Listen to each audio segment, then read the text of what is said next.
नमस्कार। आइए आज हम इस वीडियो के माध्यम से लर्निंग आउटकम पर आधारित लर्निंग ऐप सामग्री ब्रिज कोर्स कक्षा 8 विषय विज्ञान सत्र 2022-23 इसके अंतर्गत हम देखेंगे अध्याय 15 जिसमें दिया है प्रकाश।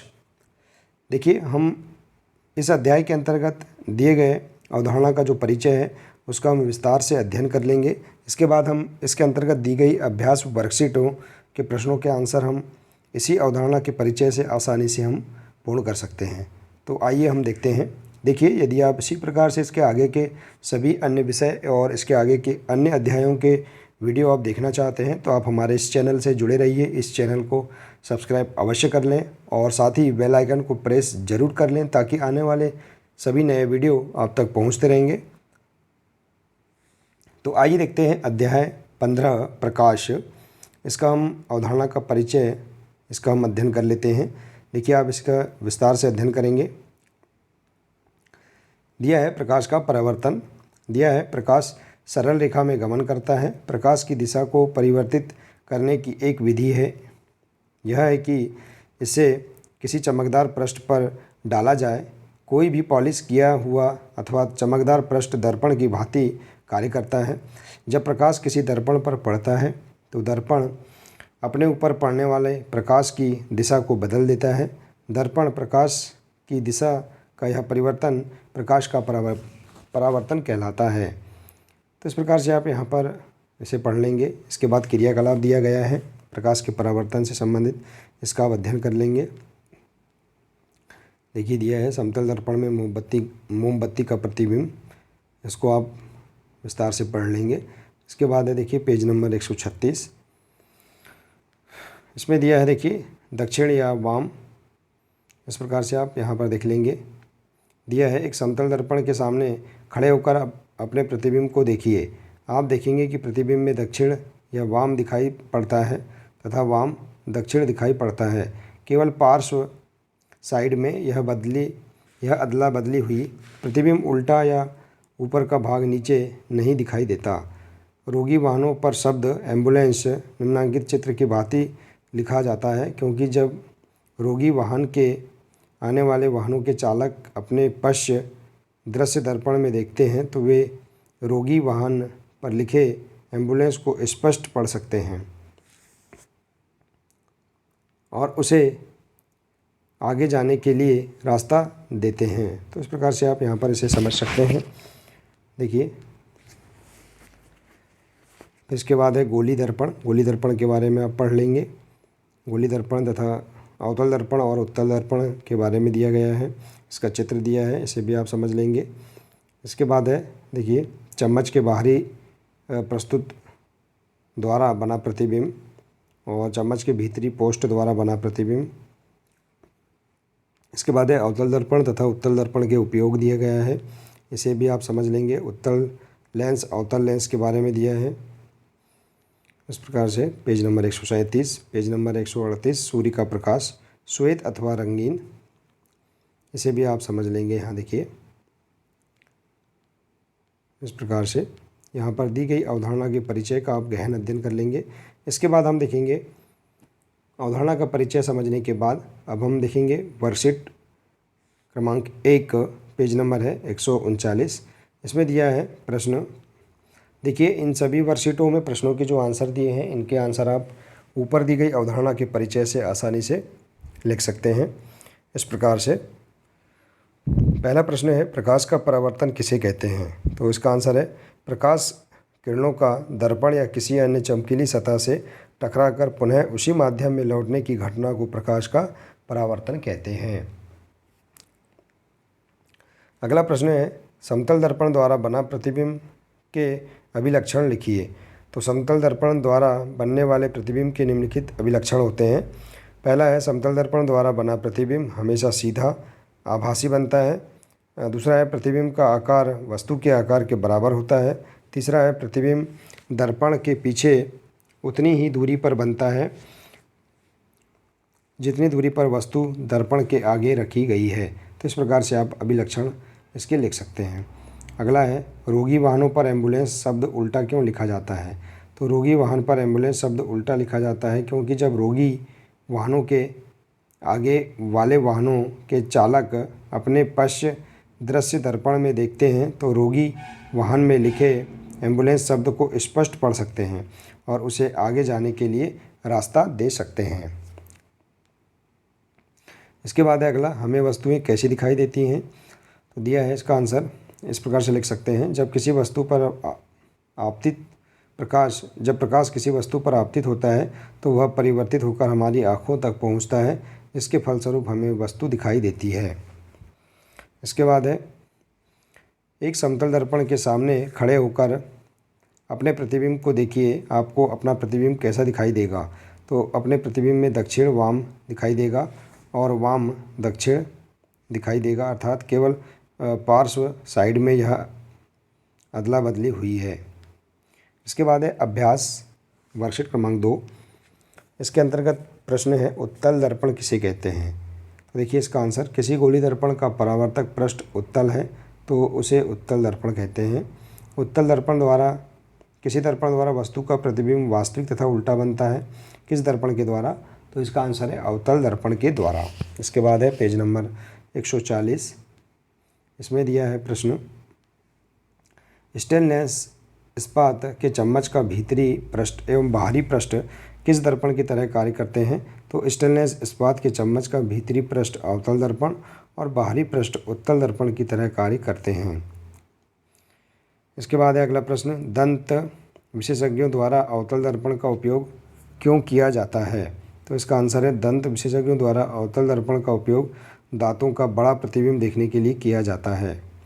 अगला है, अवतल दर्पण एवं उत्तल दर्पण का चित्र बनाइए। तो आप अवधारणा के परिचय से भी इसका चित्र बना सकते हैं, अवतल दर्पण और उत्तल दर्पण का, इस प्रकार से। इसके बाद देखिए अगला है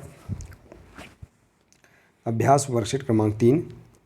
इसमें दिया है प्रश्न, अवतल लेंस किसे कहते हैं। तो इसका आंसर है, वे लेंस जो किनारों की अपेक्षा बीच में पतले महसूस होते हैं अवतल लेंस कहलाते हैं।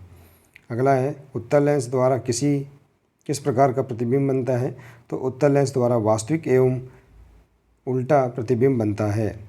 इसके बाद है अगला, अवतल लेंस तथा उत्तल लेंस को चित्र द्वारा प्रदर्शित कीजिए। तो इस प्रकार से आप उत्तल लेंस का चित्र बना सकते हैं और अवतल लेंस का चित्र बना सकते हैं। इसके बाद है पेज नंबर 141। इसमें दिया है, वास्तविक तथा आभासी प्रतिबिंब में अंतर कीजिए। तो इसका आंसर है, प्रकाश की किरण परावर्तन के बाद जब किसी बिंदु पर मिलती है तब वास्तविक प्रतिबिंब बनता है। प्रकाश की किरणें यदि परावर्तन के बाद किसी बिंदु पर नहीं मिलती परंतु उस बिंदु पर मिलती हुई दिखाई देती हैं तब आभासी या काल्पनिक प्रतिबिंब बनता है। तो इस प्रकार से आप इसका आंसर लिख सकते हैं। इसके बाद है, किस प्रकार का लेंस सदैव आभासी प्रतिबिंब बनाता है। तो अवतल लेंस सदैव आभासी प्रतिबिंब बनाता है।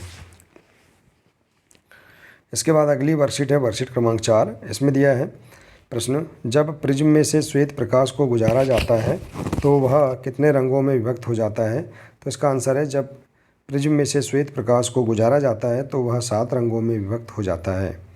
अगला है, इंद्रधनुष से प्राप्त होने वाले 7 वर्णों को क्रम से लिखिए। तो इंद्रधनुष से प्राप्त होने वाले 7 वर्णों ये रंगों के क्रम हैं, लाल, नारंगी, पीला, हरा, नीला, जामुनी और बैंगनी। इसके बाद है अगला,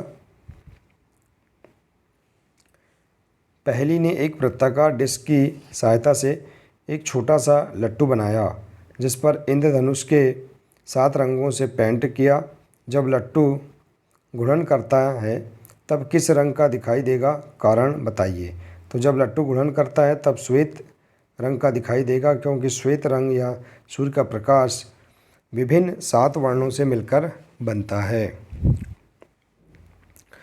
अगला प्रश्न है, इंद्रधनुष कब और कहाँ दिखाई देता है। तो इसका आंसर है, इंद्रधनुष वर्षा के बाद दिखलाई देता है जब सूर्य आकाश में क्षितिज के पास स्थित होता है। अगला है, किसी क्रियाकलाप का वर्णन कीजिए जो यह दर्शाता है कि सफ़ेद रंग का प्रकाश बहुत से रंगों से मिलकर बनता है। तो इसका आंसर है, एक वृत्ताकार डिस्क को 7 खंडों में बांटकर इन खंडों को इंद्रधनुष के 7 वर्णों में पेंट कर दीजिए। डिस्क के केंद्र पर एक छोटा सा छिद्र बनाकर बॉल पेन की रिफिल की नोक पर ढीले से लगाइए। डिस्क को दिन के प्रकाश में घुमाइए। जब डिस्क तेज़ी से घूमती है तो श्वेत सी प्रतीत होती है। तो इस प्रकार से आप यहाँ क्रियाकलाप के माध्यम से इसका वर्णन कर सकते हैं। इसके बाद है अगला पेज नंबर 142। इसमें दिया है प्रोजेक्ट। एक स्टेनलेस स्टील की चम्मच लीजिए। वह चम्मच के भीतरी एवं बाहरी पृष्ठों में अपने चेहरे का प्रतिबिंब देखिए तथा बिंदुओं के आधार पर आकलन कर लिखिए।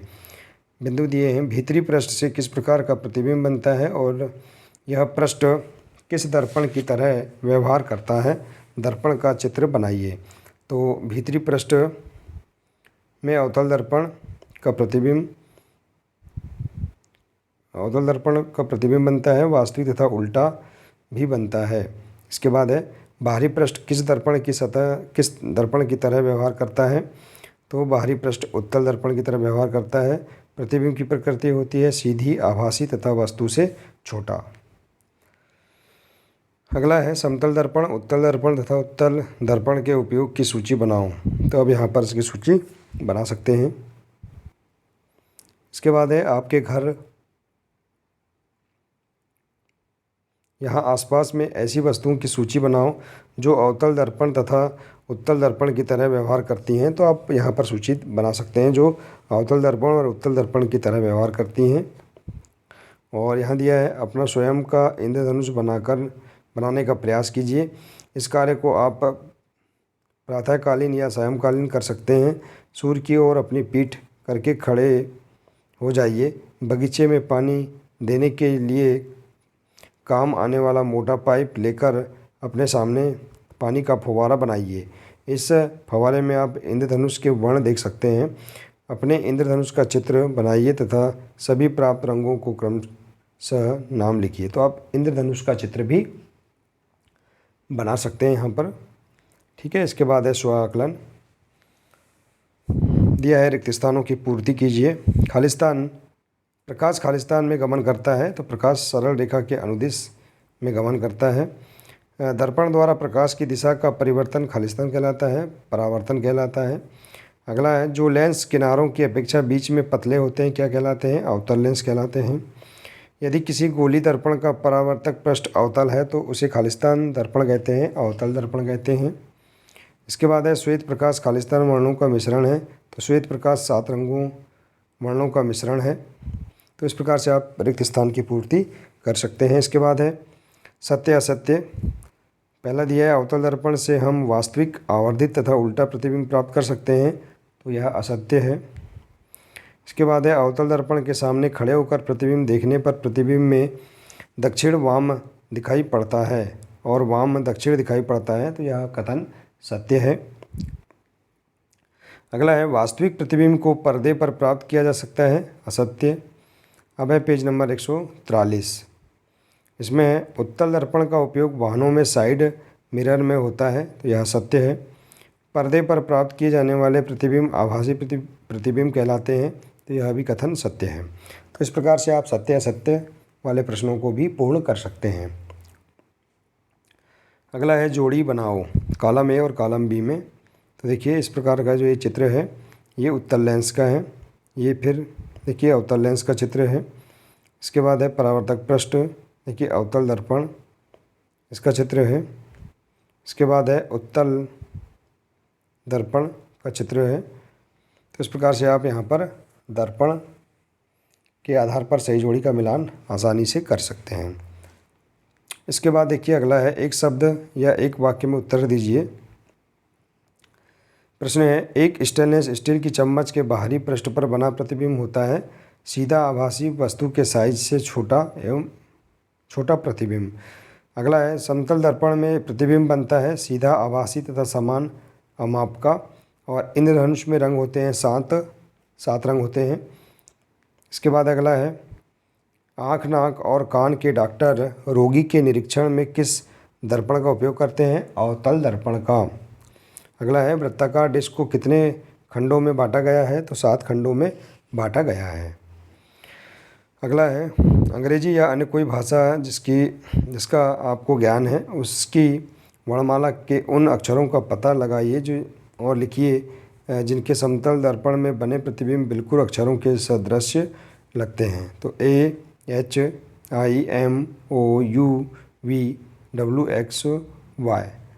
तो ये अंग्रेजी के अक्षर हैं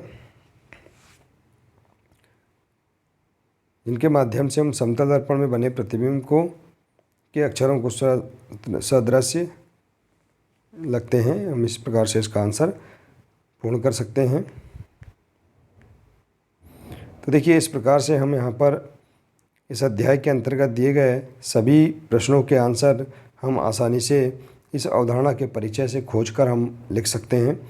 और आप पिछली कक्षा की जो बुक है उसका भी आप अध्ययन करके सभी वर्कशीटों के आंसर पूर्ण कर सकते हैं। तो आशा है कि आपको इस अध्याय के सभी प्रश्नों के आंसर समझ में आ गए होंगे। इसी प्रकार से मिलते हैं अगले नेक्स्ट वीडियो में। नमस्कार।